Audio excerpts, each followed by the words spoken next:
আসসালামু আলাইকুম এভরিওয়ান, আমি অদিতি। সবাইকে আমন্ত্রণ জানাচ্ছি আবার নতুন একটা ভ্লগে। তো আজকের ভ্লগও আমি সকাল সকাল আমার হেল্পারকে দিয়ে কাটাকাটি করা থেকে শুরু করছি। আজকে পুরোই আমার জন্য আমি একদম একটা ভেজ থাল রান্না করতে যাচ্ছি, যেখানে কাঁচা কলা আছে, তারপরে ঢেঁড়স ভাজি তো থাকবেই, তারপরে সেদিন একটা চাল কুমড়া আনিয়েছি। আমার না চাল কুমড়ার ওই যে চাকা ভাজি করে না, আমার খুব খেতে ইচ্ছা হচ্ছিল। আমি এটা অনেক বছর আগে খেয়েছি, যখন আমরা মামা বাড়িতে বেড়াতে যেতাম। ওই সময় খালা না এভাবে এই চাকা ভাজি করতো, আর আমার এই টাইপের খাবার খুব পছন্দ ছিল। ছোট থেকেই আমার এই টাইপের খাবার খুব পছন্দ, আর ছোট থেকে আমি এই ঝাল ঝাল খাবার খুব আমার ফেভারিট ছিল। তো দেখা যেত যে সবাই না অবাক হয়ে যেত যে এত ছোট বাচ্চা এত ঝাল খাবার কিভাবে খাচ্ছে, কিন্তু আমার ছোট থেকেই ঝাল অনেক প্রিয় ছিল। তো যাই হোক, এই টাইপের খাবারগুলো না হঠাৎ হঠাৎ যখন মনে পড়ে তখন মনে হয় যে না আবার করি। তো দেখা যায় যে চাল কুমড়া নিয়ে আসলে আগে আমি মুরগি দিয়ে রান্না করতাম বা গরু দিয়ে রান্না করতাম, এরকম এভাবে রান্নাটা করতাম। আর সেদিন আমার হঠাৎ করে মনে হলো যে না, চাল কুমড়ার আমি চাকা ভাজি খাবো। এই জন্য হেল্পারকে দিয়ে সেভাবে কাটিয়ে নিচ্ছি সব কিছু। এর মধ্যে আমার হাজব্যান্ড আবার জিম থেকে চলে আসছেন, তারপরে সে তার জিমের কাপড় চোপড় সব কিছু মেশিনের মধ্যে দিয়ে দেন ডেইলি, যেন এগুলো একদম ক্লিন হয়ে আবার আসে। তো মোটামুটি আমি যত চেষ্টা করি যে আমার ডেইলি যেন মেশিন ছাড়তে না হয়, কিন্তু তারপরও আমাকে আসলে ডেইলি এই ওয়াশিং মেশিনটা ছাড়তেই হয়, কারণ তার জিমের এতগুলো ক্লোথ, এগুলো আসলে আমার হাতে ধুয়ে কাপড় হাতে কাপড় ধোয়ার একেবারেই আমার অভ্যাস নেই। আর আমার হাজব্যান্ডেরও সেই টাইম নেই যে সে তা গোসলের সময় তার এগুলো ধুয়ে দিবে। এই জন্য একদম সিম্পল ওয়েতে মেশিনের ভেতরে সব কিছু ঢুকিয়ে দিয়ে দেয়। এনিওয়েজ, আমি এখানে রান্নাবান্না ছড়িয়ে দিয়েছি আমার সেই বিখ্যাত ঢেঁড়স ভাজা। তো আমার বাসার হচ্ছে এটা জাতীয় খাবার, আমার এবং আমার হাজব্যান্ডের দুজনেরই এটা অনেক বেশি প্রিয়। বিশেষ করে আমার অনেক বেশি প্রিয়, আমাকে এটা ডেইলি খেতে দিলে আমি খেতে পারবো, আমার এত বেশি প্রিয়। তো যাই হোক, এখানে আমি একটু তাড়াহুড়া করে রান্নাবান্না ছড়িয়ে দিয়েছি, কারণ আমি আবার বের হব, প্লাস হচ্ছে আমার আরও রান্না ছিল। যেমন এখানে তো 3টা রান্না দেখালাম, হাজব্যান্ডের জন্য আমি আবার একটু মাটনও করেছিলাম। তো তাড়াহুড়ার চোটে না ওই মাটন রান্না আমি আর দেখাতেই পারিনি, কারণ দেখা গেল যে আমার হঠাৎ করে মনে হলো যে আমি তো আমার খাবারের ব্যবস্থা করলাম, আর আমার হাজব্যান্ড তো একটু মাছ ঘোষ পছন্দ করে, তো তার জন্য যদি এগুলো না করি তখন আবার খারাপ লাগবে। এই জন্য তাড়াতাড়ি করে মাটনের একটা প্যাকেট বের করে ভিজিয়ে রেখেছিলাম। তো আমার এগুলো রান্না হতে হতে মাটনও ছুটে গিয়েছিল। তারপর অফ ক্যামেরাতে আমি মাটন রান্নাবান্না সব কিছু করে নিয়েছিলাম। তো আমি না রিসেন্ট যে ডক্টরের কাছে গিয়েছিলাম, বলেছিলাম যে আমার তো শরীর খারাপ। তো ডক্টর যখন শুনলেন যে আমি মাছ গোশ কিছুই খাই না, তো উনি হঠাৎ করে আমাকে বললেন যে হিমোগ্লোবিন কত। পর আমি বললাম যে অনেকদিন ধরে তো টেস্ট করা হয়নি। তো উনি বললেন যে হিমোগ্লোবিন টেস্ট করে ফেলেন, কারণ যেহেতু মাছ গোশ কিছুই খান না, তাহলে শরীরে রক্ত আসবে কই থেকে। পরে আমি তাকে বললাম যে আমি কিন্তু প্রচুর শাকসবজি খাই, যার মধ্যে কাঁচা কলা খাই, কচুর শাক খাই, তারপরে এমনি কচু, যত ধরনের কচু আইটেম আছে সমস্ত কিছু আমি খাই। তো আমার মনে হয় না যে আমার হিমোগ্লোবিন কম হবে। তো উনি হেসে দিলেন, তো হেসে দিয়ে বললেন যে তাও আপনি টেস্ট করে ফেলেন, যেহেতু মনে হলো যেহেতু আপনি মাছ মাংস খান না, চেক করে রাখা ভালো। তো যাই হোক, এই আর হচ্ছে অবস্থা। তো আমার কেন যেন মাছ গোশের প্রতি একেবারে বিন্দু মাত্র রুচি আসেই না। আমি যত চেষ্টা করি যে আচ্ছা ঠিক আছে ট্রাই করি, কিন্তু না, বারবার আমি ফেল করি। আমার একেবারেই ইচ্ছা হয় না। বিশেষ করে কেন যেন আমার রুই কাতলের উপর খুব একটা রুচি নেই। আমি এর আগের বার যখন ইউনিমার্ট থেকে রুই মাছটা কিনলাম, আমার কেন জানি মনে হয়েছিল যে আচ্ছা এবার একটু খেয়ে দেখবো তো কেমন লাগে, ভালো লাগে কিনা। বাট একটু খেয়ে দেখলাম, দেখি যে একদম বিচ্ছিরি লাগে, আমার কাছে ভালোই লাগে না। তো যাই হোক, এগুলো আর কি বলবো, এগুলো নিয়ে আর কি বা কথা বলার আছে।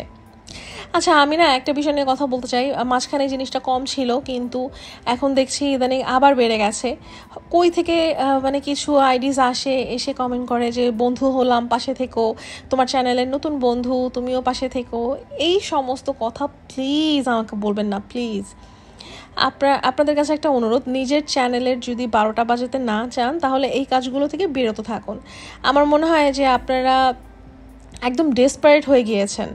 তো এত এই সমস্ত জায়গায় কাজ করতে আসলে না ধৈর্য নিয়ে কাজ করতে হবে, এবং আপনার কন্টেন্ট ভালো হলে মানুষ আপনার কন্টেন্ট এমনিই দেখবে, কাউকে দাওয়াত দিয়ে দেখাতে হবে না। আলহামদুলিল্লাহ আমার আমি এই ভ্লগিং আসার পর থেকে আমার মনে হয় না যে আমি কখনো কাউকে বলেছি যে আমি নতুন, আমার পাশে থাকবেন বা কিছু, এই সমস্ত কিছু আমার নেচারের মধ্যে নেই যে কাউকে যে কিছু বলা। এবং আমি এই সেক্টরে আসার আগে এটার যত রুলস অ্যান্ড রেগুলেশনস ছিল সমস্ত কিছু ভালো মতো স্টাডি করেই আমি এখানে এসেছি। আর তো আপনাদের কাছে আমার এটাই রিকোয়েস্ট থাকবে যে এই ধরনের কাজ করবেন না, কারণ এটা করলে আপনার চ্যানেলের ক্ষতি আপনি নিজেই করছেন। এটার মধ্যে ক্ষতি ছাড়া লাভ কোনো কিছুই হবে না। কিছু মানুষ আছে যারা আমার মতো শখের বশেই করতে আসে এবং আলহামদুলিল্লাহ সেখান থেকে আবার ইনকামও স্টার্ট হয়ে যায়।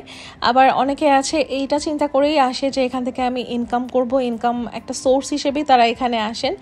তো এবং তাদের মধ্যেই না এই যে ডিসপ্রেশনটা বেশি থাকে। তো তাদের উদ্দেশ্যে আমি এটাই বলবো যে এখানে যেহেতু আসছেন তো ধৈর্য নিয়েই থাকবেন। এভাবে ধৈর্য হারা হয়ে সবার কমেন্ট বক্সে যে পাশে থেকে এগুলো করলে আপনার চ্যানেল কোনোদিনও গ্রো করবে না, উল্টা আপনার চ্যানেল আরও বসে যাবে, মার্ক মাই ওয়ার্ডস। তো এই ধরনের কাজ দয়া করে করবেন না। তো এনিওয়েজ এই সমস্ত বিষয় নিয়ে আমি এর আগেও অনেকবার বলেছি, কিন্তু তারপরেও কোনো লাভ হয় না, ঘুরে ফিরে ওই একই কাজই মানুষ করে। কারণ মানে ব্যাস তারা মনে করে যে এখানে একটা চ্যানেল খুললেই টাকা, কিন্তু এগুলোর যে কিছু রুলস আছে সেই রুলসগুলো যে ফলো করতে হবে এই জিনিসগুলো তারা একেবারেই ভুলে যায়। তো সেক্ষেত্রে মানে যারা কোনো কিছু নিয়ে যদি সিরিয়াস না থাকে তাহলে আমার মনে হয় না লাইফে কখনো কোনো কিছু মানে অ্যাচিভ করা যায়।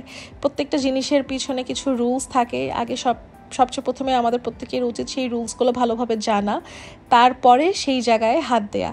তো আপনাদের কাছে আমার একটা অনুরোধ যে জীবনে যেই কাজ করেন না কেন আগে সেই সম্পর্কে ভালোভাবে তথ্য নিয়ে দেন হচ্ছে আপনি মাঠে নামবেন, তাহলে আপনি ইনশাল্লাহ সফলতা পাবেন। আর ধৈর্য তো অবশ্যই থাকা লাগবে। তো এনিওয়েজ আমি দুধের অল্টারনেট হিসাবে মাঝে মধ্যে এই টক দই গুলিয়ে খাই, যেটার মধ্যে আমি একটু হিমালয়ান পিঙ্ক সল্ট দিয়ে এটাকে গুলিয়ে তারপর হচ্ছে 1 গ্লাস আমি খেয়ে ফেলি। এটাও অনেক ভালো একটা সোর্স ক্যালসিয়ামের। তো যারা দুধ খেতে পারেন না হরমোনাল কারণে তারা এভাবে খেতে পারেন।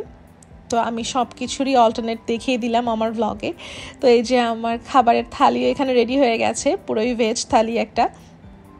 আর এই থালিতে আমি আমার বিয়ের আগে খেতাম, তো এটা উঠানোই ছিল। তো হঠাৎ করে সেদিন চোখে পড়লো, তো ভাবলাম যে এটা বের করি, এখন এটাতেই খাবো। তো এই যে দেখেন আমি কতগুলা কাঁচা কলা নিয়েছি। মাশাল্লাহ আমার এইগুলো সবজি এত বেশি প্রিয়। আর কাঁচা কলায় কিন্তু প্রচুর আয়রন থাকে। তো যাদের হিমোগ্লোবিনের সমস্যা আছে তারা কিন্তু এটা খেতে পারেন, দেখবেন যে রক্তের স্বল্পতা অনেকটা কেটে যাবে। তো যাই হোক, খাওয়া দাওয়া করে তাড়াহুড়া করে রেডি হয়ে আমি বেরিয়ে পড়েছি। এই যে আমার হাজব্যান্ডের লাঞ্চ বক্স আমি রেডি করে ফেলেছি। তো আমি এখন যাচ্ছি তার ভার্সিটিতে। তো এখানে ওরিয়েন্টেশন হবে 17 তারিখে, মানে আজকেই শনিবার দিন। আমি কিন্তু আমার ভিডিওতে ভয়েসও দিচ্ছি আজকে, কারণ আমি একটু ব্যস্ত ছিলাম জন্য আমি সময়ও পাইনি। তো আজকেই ভয়েস দিয়ে আমি আজকে এটা আপলোড করে দিচ্ছি। তো যাই হোক, তো আমি আসার সময় আমি সব কিছু একটু ভিডিও করে নিয়ে দেন আমার হাজব্যান্ডের জন্য আমি খাবার নিয়েছি। তো তার অফিসে গিয়ে তাকে খাবার সার্ভ করে দেওয়া হলো এবং তিনি খাচ্ছেন। মাশাল্লাহ সে মানে মাটনটার অনেক বেশি তারিফ করেছেন। আমার কাছেও মাটনটা আমি একটু টেস্ট করেছিলাম, মানে ভালো লেগেছে এবং ঘ্রাণও মাশাল্লাহ অনেক ভালো এসেছিল। তো যাই হোক, তিনি অনেক তারিফ করেছেন আলহামদুলিল্লাহ।